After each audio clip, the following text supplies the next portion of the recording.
안녕하세요. 저는 더세영교회 심영규 목사입니다. 오늘은 마태복음 6장 10절에서 또 민수기 11장 33절에서 34절 말씀을 통하여서 기도를 배우다 다섯 번째 시간, 하나님의 뜻을 구해야 하는 이유라는 말씀의 제목으로 하나님 말씀 나누도록 하겠습니다. 먼저 살펴보면 오늘은 하늘의 뜻이 땅에 이루어지리라 라는 기도의 대목을 살펴보고 있는데, 지난 주간에 살펴본 얘기를 살짝 정리하겠습니다. 왜냐하면 오늘 말씀의 제목이 하나님의 뜻을 구해야 되는 이유라고 해서 하나님의 뜻이 무엇인가라고 배운 지난주의 이야기와 이어지기 때문입니다. 지난주 우리는 살펴봤습니다. 하나님의 뜻이라는 이야기를 하면서 기도 전반에 대한 부분을 살펴봤어요. 우리는 보통 하나님의 뜻을 알고 싶다 이런 말을 하지요. 그때 우리가 갖고 있는 하나님의 뜻이라고 하는 것의 전제, 하나님의 뜻은 무엇일까 말할 때 우리가 하나 기억해야 되는 내용이 있었어요. 혹시 기억하실지 모르겠는데 이 땅의 모든 일이 하나님의 뜻입니다. 아멘. 맞죠? 이 땅에 벌어지는 모든 일이 하나님의 뜻이라는 말은 하나님이 주권자입니다라는 걸 인정하는 말입니다. 그런데 이 말을 사용함에 있어서도 우리가 마음대로 오용할 수 있는 위험성이 있다라고 해서 두 가지를 살펴봤습니다. 두 가지 살펴본 내용의 첫 번째는 무엇이었냐면, 우리가 하나님의 뜻이라고 하는 것, 그런데 그것이 운명론적인 것으로 살폈을 때 우리는 모든 게 하나님의 뜻이야 이래버리면 악용되어지는 모든 것까지가 하나님으로부터 악이 조성되는 것처럼 사용될 수 있다. 그러나 그렇지 않다. 하나님의 선이십니다. 그렇기 때문에 그럴 경우 운명론적으로 해석될 때 하나님께 맡겨버리는 것이 그냥 나에게 무책임한 상태로 가는 그런 현상, 상태에 대해서 나눴습니다. 그러니까 기도가 필요 없고 책임이 필요 없는 것처럼 생겨지는 흐릿한 태도로 가는 것을 하나님 뜻 이해하는 데 방해가 되는 그런 잘못된 해석이 있다 했습니다. 또한 기복적 태도로서의 우리 태도를 알 수 있다 했어요. 뭐냐면 하나님의 뜻을 알고 싶습니다. 근데 그 이유가 뭐예요? 하나님의 뜻을 알면 실패하지 않겠지. 아니, 그래도 좀 어려운 일은 안 겪겠지라고 하는 생각. 그러니까 하나님의 뜻을 알고 싶은 이유는 내 마음에서 멀어지거나 내 마음을 힘들게 하지 않는 일들이 안 일어났으면 하는 바람에서, 마치 지뢰찾기 그 게임을 하는데 한 번에 완판 딱 하나님 어디 지뢰인지 다 아니까 그럼 피해서 다다다닥 해서 빵 해결라고 하는 것처럼 하나님 뜻을 알고 싶어하는 게 사람 내면에 있는 본성일 수 있다라고 하는 것을 살폈습니다. 그러면서 우리가 말씀을 또 살펴서 신명기 말씀을 통해 하나님의 뜻은 두 가지가 있다라고 살폈는데, 혹시 이거 기억나세요? 어떤 뜻과 어떤 뜻이 있죠? 감사합니다. 아무 말 하셔도 다 됩니다. 말씀. 중요하게 이제 신명기에서도 하나님 뜻 말할 때 감추어진 뜻, 드러난 뜻 했고, 방금 말한 것처럼 그걸 설명하면서 저는 두 가지로 기뻐하시는 뜻과 그리고 우리가 허용하시는 뜻이 있는 것 같아요라고 나눴습니다. 그게 우리가 성경 인물 중에 하나를 탕자의 비유를 통해 얘기했습니다. 하나님이 기뻐하시는 뜻과 허용하시는 뜻. 그죠? 오늘은요. 그런데 그렇게 생각하다 보면 하나님의 그 뜻이라고 하는 감추어진 뜻과 나타난 뜻 가운데 감추어진 뜻을 볼 때 드러나지 있지 않습니다. 드러난 뜻은 명시적으로 성경 말씀을 통해 하나님 마음 뜻 우리가 알 수 있는 그 갭 사이에, 이런 상황이면 차라리 우리가 하나님의 뜻을 모르는 게 낫지 않나. 왜냐하면 내가 원하는 대로 내 마음에 어려움을 겪지 않기 위해 하나님의 뜻을 알고 싶었던 사람의 경우는 하나님의 뜻을 모르는 게 차라리 낫지 않나, 이런 생각이 들 수 있다라고 했는데, 결론은 그럴 수 없다라고 하면서 말씀을 나눴고 한 가지 사례를 나눴었습니다. 자, 오늘은 그 내용들을 조금 더 그럴 수 없다라고 하는 이유가 무엇인지를 좀 더 깊이 살펴볼게요. 왜? 그러니까 결론, 왜 우리는 그러면 하나님의 뜻을 구해야 하는가라는 겁니다. 그럼 복잡한 이야기들 중에 지금 리뷰를 한번 했더니 더 복잡해진 표정인데, 다시 한번 집중해 들어보면, 그러면 하나님의 뜻을 그럼 우리는 왜 구해야 되는가라고 하는 것을 한번 심도 있게 한번 살펴볼게요. 지난주, 지지난주로 넘어가 보면 지지난주 얘기할 때 나라가 임하옵시며라는 기도를 했습니다. 나라가 임하길 바라는 기도는 어떤 거였냐면, 중요한 단어 기억하라고 했던 게 이거였어요. 통치권이라는 단어를 기억했으면 좋겠다라고 했고, 확장, 회복이라는 것을 기억하면 좋겠다라고 했습니다. 그래서 확장과 회복이라는 말을 같이 이렇게 함께 해봅시다 이렇게 하기도 했어요. 무슨 말이냐? 하늘의 뜻이 땅의 뜻으로 이루어지는 건 하늘의 통치권, 하나님의 통치가 이 땅에도 오염되어 있는, 변질되어 있는 그 상황 가운데 다시금 하나님이 통치하시길, 통치자의 그 성품과 본질이 나타나길 바라는 마음에서 간구하는 거이라 했습니다. 그죠? 그래서 하나님의 뜻이 이 땅에 일어나길 원합니다라고 하는, 그러므로 회복이 일어나는 것이고 그것이 확장되는 것을 원했습니다. 자, 여기에 큰 우리가 오늘 본문을 이해하는데도 동일하게 알아야 되는 게 있습니다. 우리가 하늘의 뜻이 땅에 이루어지길 바랍니다라고 해야 되는 이유는 이 통치자의 그 하나님의 선하심이 이 땅에 여전히 필요하기 때문입니다. 자, 그때 우리 살펴볼 때 우리가 계시록 2장 13절 말씀을 통해 성경에 기록된 바 이 땅을 정의한 내용을 살폈습니다. 이 땅을 정의한 내용은 뭐였냐면 사탄의 권자, 사탄의 권세가 이 땅을 다스리고 있다라고 했습니다. 이 땅은 사탄의 권세가 이 땅의 그 영향력을 펼치고 있습니다. 물론 이것은 일시적인 허용입니다. 하나님이 허용해 주심이죠. 사탄의 그 권세를, 어둠의 권세를 허용해 주셨어요. 근데 그 이유 자체는 사람의 타락함 때문입니다. 사람의 타락함, 죄성 때문에 이 땅에 그런 어둠의 일들이 일어나고 있다. 그래서 지난주 우리 캄보디아 사건도 살펴보고 이런 저런 내용들을 같이 나눔했었죠. 가만히 있어도 우리의 본성은 죄악의 길로 달려갑니다. 성경에 기록하는 바는 죄의 결과로 우리가 사망을 향해 달려가는 존재라고 사도 바울이 말해요. 죽음을 향해 달려가는 존재라고 말합니다. 그러므로 우리가 하나님의 뜻을 구해야 되는 이유는 선명합니다. 이 땅에 소망이 없기 때문에 하늘의 뜻이 필요합니다. 여러분이 사는 삶에 소망이 없기 때문에 하나님의 뜻이 필요합니다. 그냥 놔두면 죽음을 향해 달려가는 것처럼 그 사탄의 권세 아래 우린 계속해서 붙잡혀 살 수밖에 없습니다. 그 사탄의 권세 앞에 흔들리며 살 수밖에 없고 그 안에 우리는 늘 좌절과 실패, 낭망을 경험할 수밖에 없어요. 우리 본질, 존재 자체가 그렇기 때문에. 그러므로 우리는 사망의 길을 향해 달려가는 존재에서 다시금 하나님의 선한 손, 하나님 베풀어 주신 뜻, 그 안에 나아가는 게 필요해요. 그게 무슨 표현이냐면 기뻐하시는 뜻.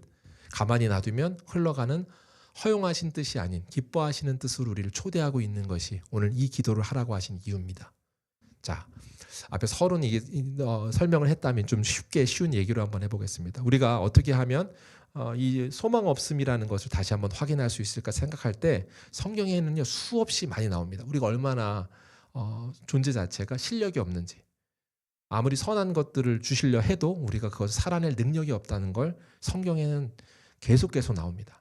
그걸 한 번 더 살펴보겠습니다. 자, 민수기 11장에 보시면 되게 재미있는 사건이 나오는데 민수기 11장에 가시면 이스라엘 백성이 통곡하는 장면이 나옵니다. 막 울었다라고 표현하는데 사실 통곡입니다. 통곡을 넘어서 아우성 치는 장면입니다. 정확한 표현은 집단으로 그들이 행동하는 것 그리고 대규모로 반항하는 장면이 11장에 나와요. 근데 그 장면을 통해서 모세가 울고 있는 걸 통해서 당황하는데요. 그 이유가 뭘까? 그 사람들은 왜 울었을까요? 울었던 이유에 대해서 살펴보는 게 민수기 11장 5절에서 6절 말씀입니다. 같이 읽을까요? 시작. 그 밖에도 오이와 수박과 부추와 파와 마늘을 먹었어. 그런데 지금은 이 만나밖에 없으니 우리 몸이 쇠약해지고 말았어. 여기에 이제 볼 수 있는 건 뭐냐면 그들이 지금 광야 생활을 하고 있는데 우리가 만나밖에 먹을 게 없어요라고 말하고 있습니다. 사실 이건 굉장히 우스운 얘기입니다. 왜냐하면 광야에서 먹을 게 있다는 게 기적입니다. 그들은 지금 기적을 체험하고 있습니다. 그런데 그들 가운데 지금 불평은 뭐예요?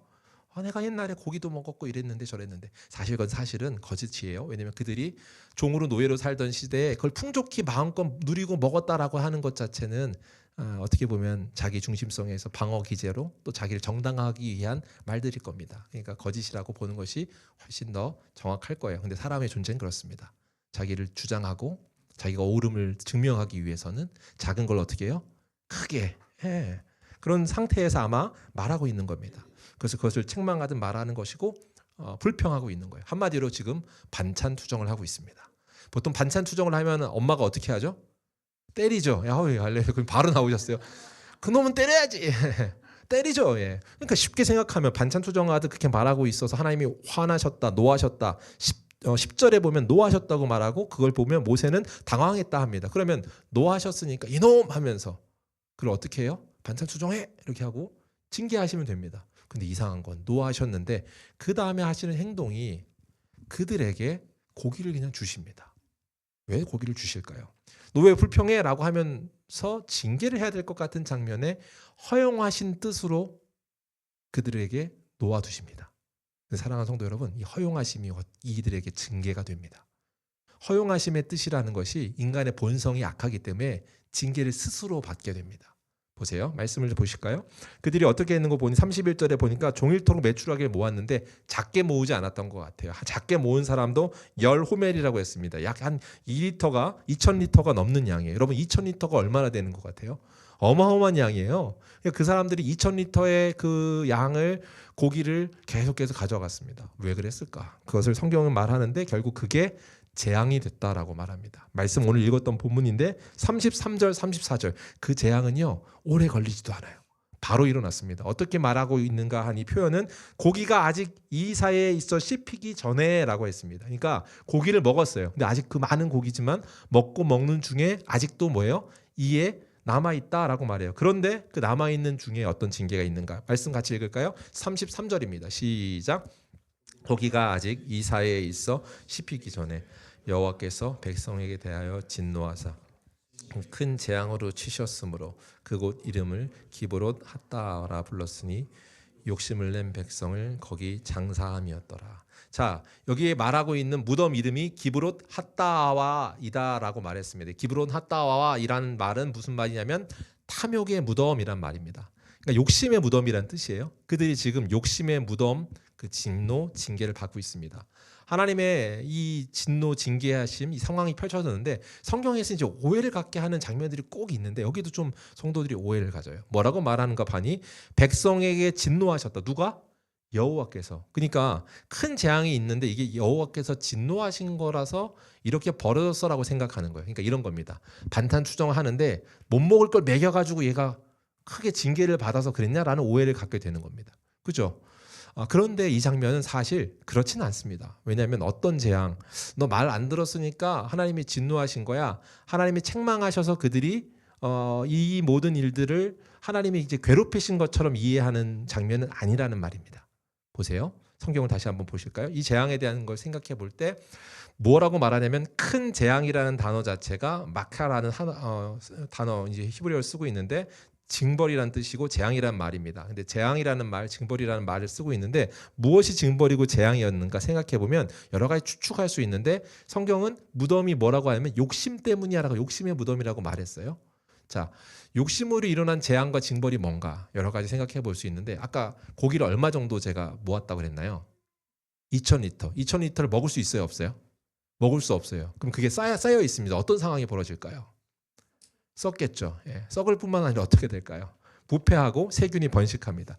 아마도 큰 재앙 한꺼번에 그 많은 사람이 죽었을 땐 아마도 질병 가운데 전염병 뭐 이런 위험성으로 됐을 거라고 하는 추측이 좀 지배적입니다. 그런가요? 근데 정확하게 성경은 말하고 있지 않으니까 뭔지 모릅니다. 어쩌면 욕심 때문이라고 하니까 고기를 많이 거뒀는데 이거 내 건데 내가 거둔 건데 네가 거둔 거야?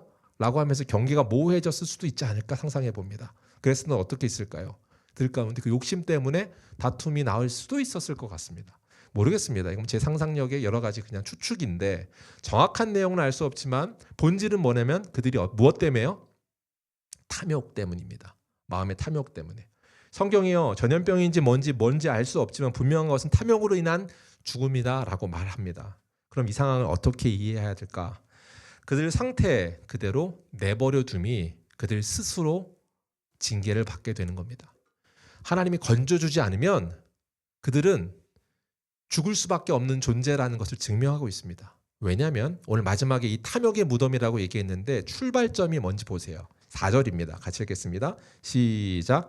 그들 중에 섞여 사는 다른 인종들이 탐욕을 품음에 이스라엘 자손도 다시 울며 이르되 누가 우리에게 고기를 주어 먹게 하랴. 자 보세요. 이들이 지금 출발한 점이 뭐였어요? 11장 4절에 뭐라고 해요? 뭘 품은 거예요? 탐욕을 품었습니다. 무덤의 이름이 뭐예요? 탐욕의 무덤입니다. 우리의 본성 가운데 그 마음 가운데 탐욕이라고 하는 것이 탐욕의 결과 죽음으로 나타나는 것뿐입니다. 하나님께서 징벌하셔서 너 안 돼, 착한 놈인데 너 이렇게 혼나봐 라고 하고 밀어넣거나 책망하려고 한 게 아니라 그냥 내버려 두신 게 징벌이 됩니다. 우리는 하나님이 건져주지 않으면 죽을 수밖에 없는 존재라는 것을 확인합니다. 죄의 본성, 우리를 갖다가 성경이 말하는 걸 용어로 이런 표현 많이 써요. 우리 인생 죄덩어리. 우리는 아무리 살펴봐도 선한 것이 없습니다라는 표현을 그렇게 표현하지요. 우리를 통해 나타날 수 있는 게 뭡니까? 결국 죄의 결과, 죄성이 어떤 악을 만드는지 확인할 수밖에 없습니다. 진노하사 큰 재앙을 치셨다라는 것은 허락하신 하나님의 뜻, 허용하심인데 놔두면 스스로 자멸할 수밖에 없다. 내버려 두면 그럴 수밖에 없다라는 겁니다. 여기서 또 하나 오해하지 말아야 될 팁 하나 드리면 다른 인종들이 탐욕을 품음해 했습니다. 그러니까 이렇게 생각해요. 내 주변에 악한 사람들이 있어서라고 생각하는 거예요. 이해가 되십니까? 지금 갑자기 나를 유혹하는 누군가가 없었더라면 난 안 그랬을 텐데 라고 생각하는 겁니다. 인간을 잘 몰라서 그렇습니다. 그것은 그런 상황이 주어졌기 때문이 아니라 내 본성이 내 죄인됨이 내가 갖고 있던 것이 그 어떻게 보면 방아쇠 역할을 한지는 모르겠지만 내가 그냥 드러난 것 뿐입니다. 아무것도 방해가 없던 처음 에덴을 생각해 보십시오. 에덴 동산에서 아담과 하와가 있을 때 그들에겐 먹지 말아야 될 나무가 있다라고 하는 것, 그때 뱀이 와서 이거 아니야 먹어봐도 돼라고 말한 거, 그러면 그 뱀이 그게 죄인이어서 내가 죄를 지은 겁니까? 아니요. 내 본성이 그냥 그 앞에 드러난 것 뿐입니다. 우리가 잘 생각할 수 있습니다. 살펴볼 수 있습니다. 성경에 말하는 바 우리는 소망이 없다는 걸 말합니다. 우리가 하늘의 뜻을 구하는 것, 그래야 되는 이유는 우리에게 소망이 없기 때문입니다. 성경이 증언하는 바 로마서 말씀 6장 23절입니다. 제가 청소년 사역할 때 이 말씀을 잘 썼었어요. 이 6장 23절 말씀은 웬만하면 외우세요. 로마서 6장 23절을 외워야 됩니까? 라고 할 때 6장 23절 숫자가 참 중요한데 제가 6월 23일이 제 생일입니다. 그러니까 웬만하면 외우세요. 제가 청소년 사역할 때 했던 말인데 왜 그러냐면 여기서 보면 하나님의 이 말씀을 뭐라 하면 죄의 싹은 사망이요 하나님의 은사는 이렇게 말합니다. 제가 제 인생에서 가장 큰 선물을 받은 말씀이에요. 이렇게 설명하거든요. 6월 23일이 아니라 6장 23절은 로마서 6장 23절은 무엇을 말하고 있냐면 하나님의 은사는 이라고 표현하는데 이것은 뭐냐면 하나님의 선물은 이런 말입니다. 보세요. 우리의 죄의 삭은 사망이라는 것은 우리의 본성 자체는 죄로 인해 죽을 수밖에 없는데 하나님의 선물을 통해서 예수 그리스도 그분을 주셨고 그로 인하여 우리가 영생을 얻었습니다 라고 하는 선언의 말씀입니다. 할렐루야. 사랑하는 성도 여러분, 우리가 소망이 없습니다. 하나님의 은사, 하나님의 선물, 예수 그리스도 소망을 주셔야만 우리가 살 수 있는 존재입니다. 그러므로 저와 여러분이 이 소망 안에서 하나님의 선물을 붙들어서 죽음과 멸망의 길을 가는 것이 아니라 그 길로 달려가고 있는 우리 존재에게 하나님이 손짓하듯 사인하듯 그 복음의 메시지를 선물해 주신 것, 영생의 선물을 주신 것, 그것을 붙잡는 저와 여러분 되길 주의 이름으로 축복합니다. 이것이 복음입니다. 우리 소망이 없다는 걸 확인하는 것, 그리고 새로운 소망의 길이 열렸다는 것. 자, 그러면 첫 번째 우리가 이 기도를 해야 되는 이유는 우리가 소망이 없는 존재이고 소망이 없는 존재에게 소망의 빛이 열렸기 때문에 이 기도를 해야 될 겁니다. 첫 번째죠. 그러면 동시에 두 번째, 이것은 단순히 소망의 길, 어떤 무언가에 소망이 없는 자에게 해결함이 이루어졌다라는 수준이 아니라 더 높은 차원의 하나님의 영광에 동참하게 하는 겁니다. 자, 하나님의 영광에 동참케 하는 기도라는 내용을 한 번 더 보지요. 하늘에서 이루어지는 뜻이 땅에서도 이루어진다라는 기도는 우리가 어둠에서 빛을 붙드는 기도인 건 분명합니다. 그런데 동시에 하나님의 영광의 특권에 참여하는 겁니다. 하나님의 영광의 특권에 참여한다. 우리가 마태복음 6장 33절을 기도할 말씀을 나눴어요. 지금 우리가 계속 산상수훈의 말씀을 살폈잖아요. 혹시 이거 기억하시는 분 있으면 제가 선물 드리겠습니다. 이거 기억하기 쉽지 않을 수 있어요. 왜냐하면 얼마 전에 한참 전에 들은 설교니까. 예. 마태복음 6장 33절에 보면 이 말씀입니다. 같이 읽겠습니다. 시작. 그의 의를 구하라. 그리하면 이 모든 것을 너희에게 더하시리라. 아멘. 그러는 즉 너희는 먼저 그의 나라와 그의 의를 구하라라고 했습니다. 근데 이 말씀은 특권입니다. 이 말씀이 특권이라고 한 이유가 있었습니다. 왜 그랬을까요? 이렇게 정적이 흐를 줄은. 이 말씀을 제가 나눌 때 이 말씀을 생각했습니다. 접속사를 보시면 그런즉이라고 했습니다. 그런즉이라고 하는 이야기는 앞에 이만큼 얘기를 하고 그러니까 너는 먼저 하나님 나라 의를 구하라 했다고요. 그러니까 이 말을 할 때 오해하는 것은 역시 하나님이 그냥 그래 먼저 하나님이 일하고 그래 라고 하는 식으로 이 말을 하고 있는 게 아니라 이게 특권이라는 의미라고 제가 나눌 때 무슨 말을 했는가 하면 그런즉이었습니다. 그런즉이 앞에 나오는 얘기는 뭐냐면 이방인과 같은 구하는 것들이에요. 이방인에 관한 것들이 아니라 너희는 이제 하늘나라 시민권자로서 이걸 구할 수 있는 특권이 있어 라고 하는 선언입니다. 그런즉 너희는 먼저 그의 나라와 의를 구하라라고 하는 것은 아무에게나 그걸 명할 수 없습니다. 그걸 가지고 있고 그것을 시민권으로서 그걸 누릴 수 있는 자에게 줄 수 있는 명령이고 선한 선택이라고 할 수 있죠. 오늘 하나님께서 주신 메시지 첫 번째, 그럼 뭘 말하는가? 오늘 우리가 하는 이 기도는 하나님의 영광에 동참할 수 있는 자가 할 수 있는 기도입니다.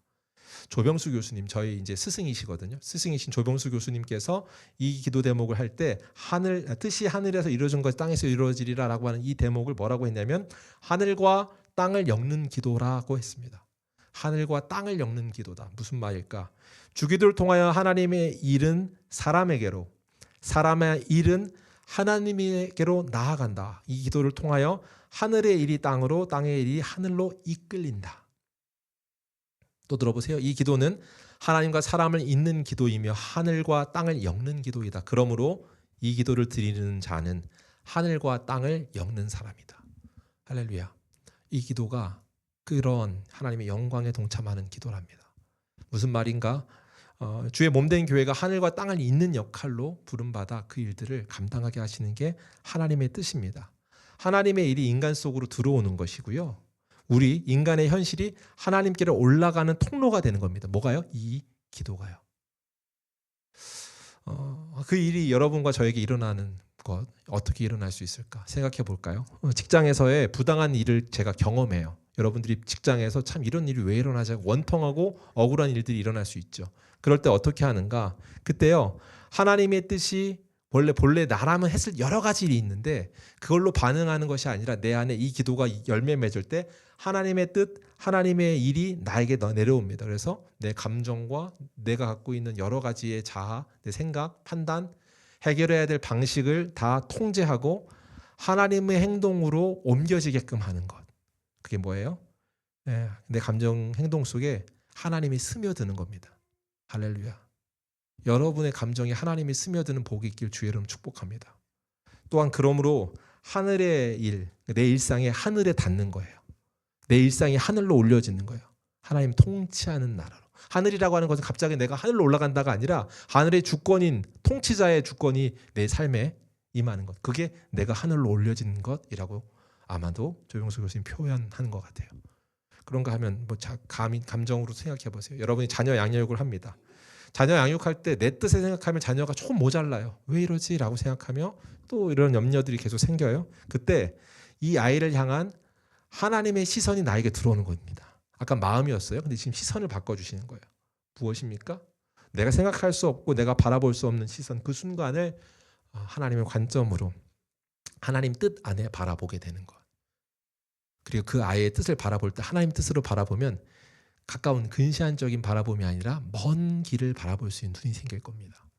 그러므로 우리는 어떻게 돼요? 하늘의 뜻이 내 가정 안에 이루어집니다. 여러분의 가정 안에 하나님의 뜻이 이루어질 때 하나님 나라의 한 조각이 여러분의 가정이 되는 겁니다. 오늘 이 기도가 그것을 연결해 줘요. 이게 하나님의 뜻이라고요. 한 사람 한 사람 하나님의 영광을 위해 부름받은 사람, 그게 교회잖아요. 하나님의 영광을 위해 부름받은 자, 저와 여러분이 하나님의 통치가 이 땅에 스며들도록 하는 통로의 역할을, 그래서 어떻게 하는 거예요? 하늘과 땅을 엮는 사람이 되는 겁니다. 성도가 이 부르심이 있습니다. 이 부르심이 우리에게 축복입니다. 할렐루야.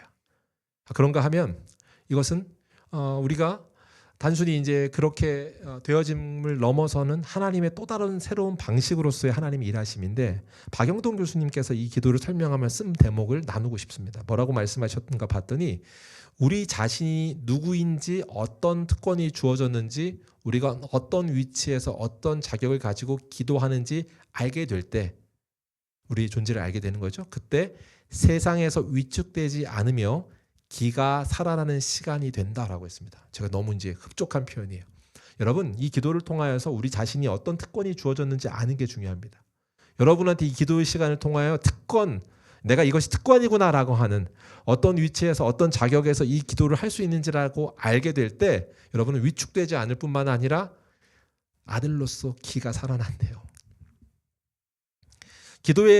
기도는 하나님의 자녀된 우리들이 하나님 아버지와 함께 세상을 통치하는 법을 배우는 것으로 하나님과 우리가 만유를 다스릴 상속자 훈련받는 시간의 도구다라고 설명했습니다.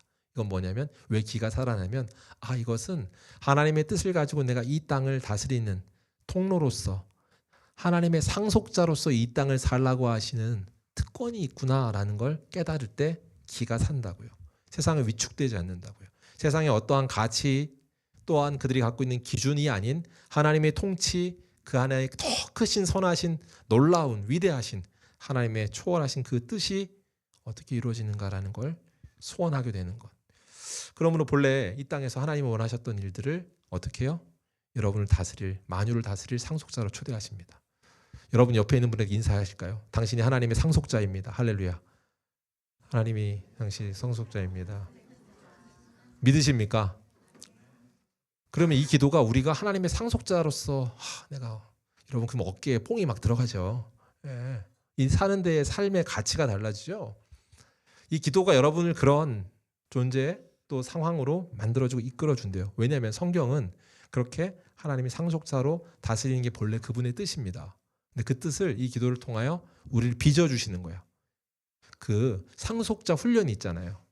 그 뭐 보통 왕가에 가면 왕이 되기 전에 왕세자들을 훈련시키는 것처럼 이 기도가 우리를 그런 존재로 빚어주십니다. 도저히 내 성품으로서 왕의 직위를 물려받을 수 없는 사람인 것 같은 내가 진짜 봐도 안 될 것 같은 소망 없는 사람인데 하나님이 그 일을 하십니다.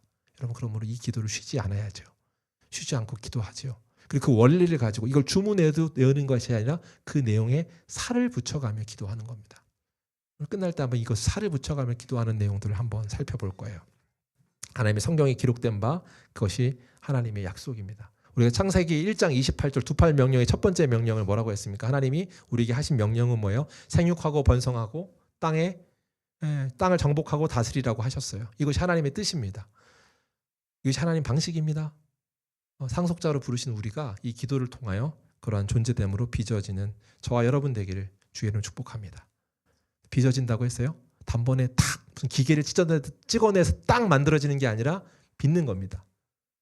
도기를 빚을 때 어떻게 해요? 닦아내고 덜어내고 다시 붙여내고 만들어가는 거죠. 저와 여러분을 하나님이 이렇게 만들어 가셔요. 어떻게 해요? 징계하고 돌보시고 가르치시는 사역을 반복합니다. 그리고 그 시간을 통하여서 그 완성된 하나님의 상속자로 그 일들을 그 자리에 놓아두길 원하셔요.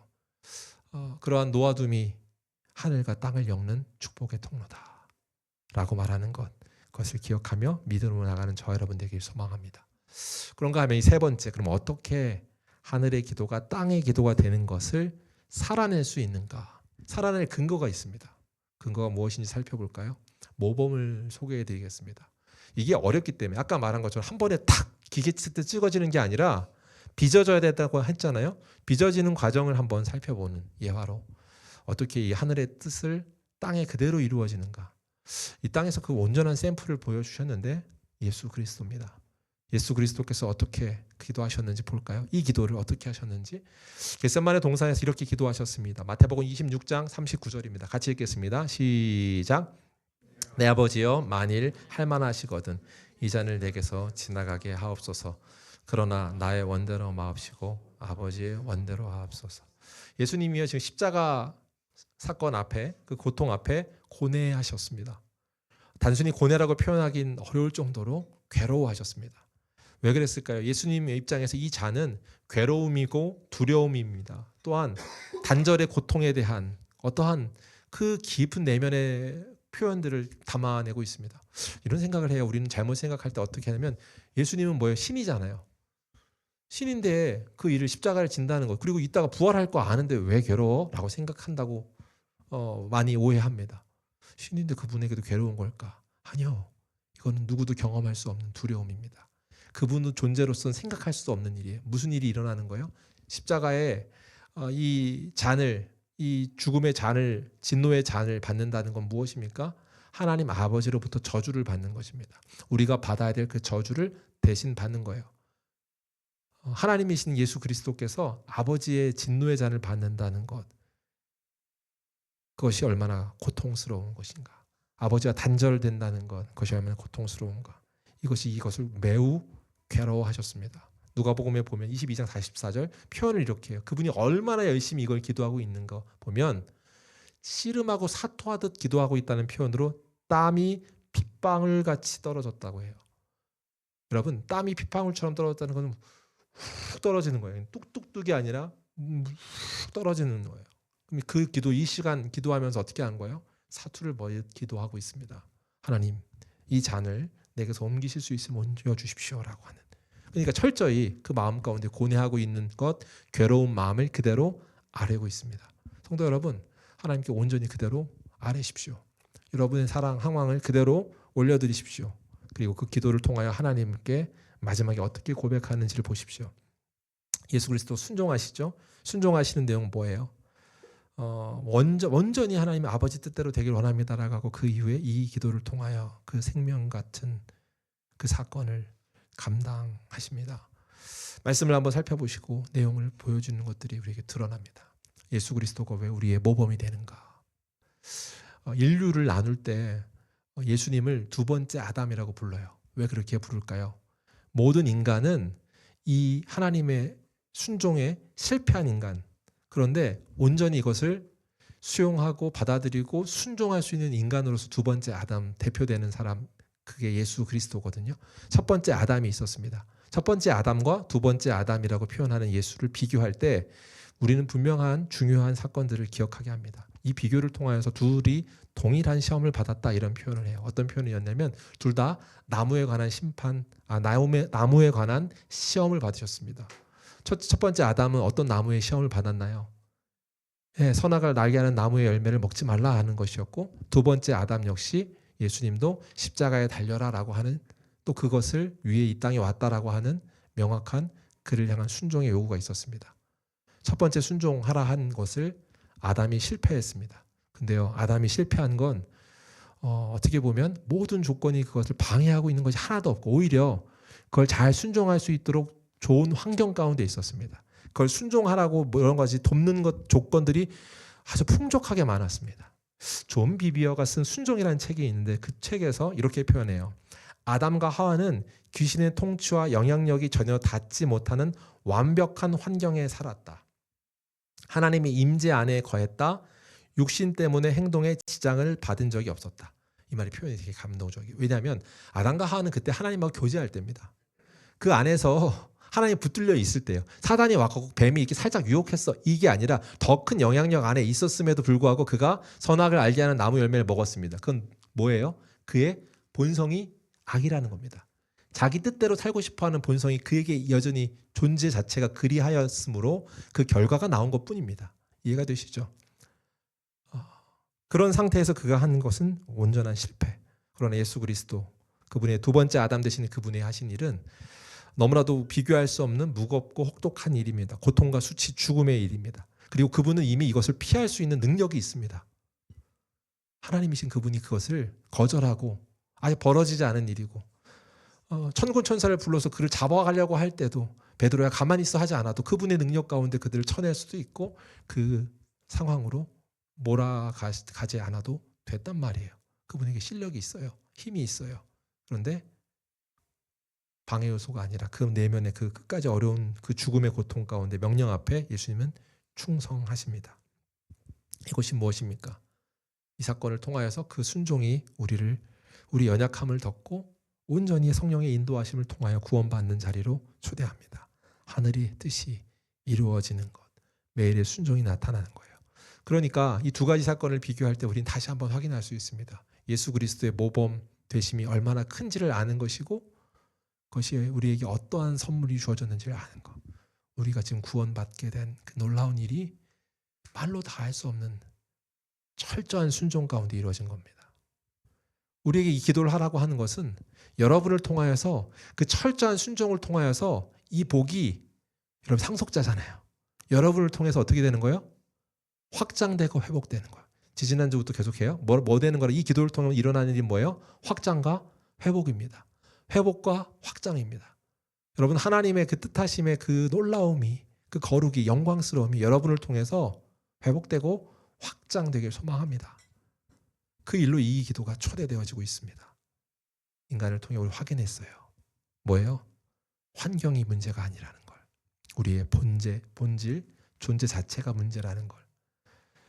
민수기의 탐욕이 가득한 그들을 통해서도 확인했고 아담을 통해서도 확인했고 아니요. 성경 구약 성경 내내 다 그 이야기입니다. 우리의 본질 자체가 죽음의 길로 달려갈 수밖에 없다. 하나님의 뜻을 구하는 기도, 그것을 살아내십시오. 어떻게 살아내는가? 두 가지를 기억하세요. 첫 번째, 예수님께 솔직히 기도하십시오. 말하고 있는 것처럼 예수님께 솔직히 기도하십시오. 이 잔을 지나가게 하옵소서. 그분도 부르짖습니다. 울부짖습니다. 그러면서 당신 뜻대로 하옵소서라고 하는 순종의 길로 나갑니다. 감정을 숨긴 게 아니라 있는 모습 그대로 나가면서 단번에 받아들여져서 변화되는 건 아니지만 하나님이 만지시고 빚으시는 것을 통하여서 인도함을 받는 것. 그래서 이 기도를 가르쳐 주신 거예요.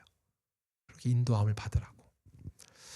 제가요 주의 기도를 이제 공부하면서 예전에 적어놓은 기록해둔 메모가 있더라고요. 이 메모를 봤는데 인용이 어디서 인용한 건지를 표시가 안 되어 있긴 했는데 이 문장이 그래도 제가 오늘 여러분하고 나눴으면 합니다.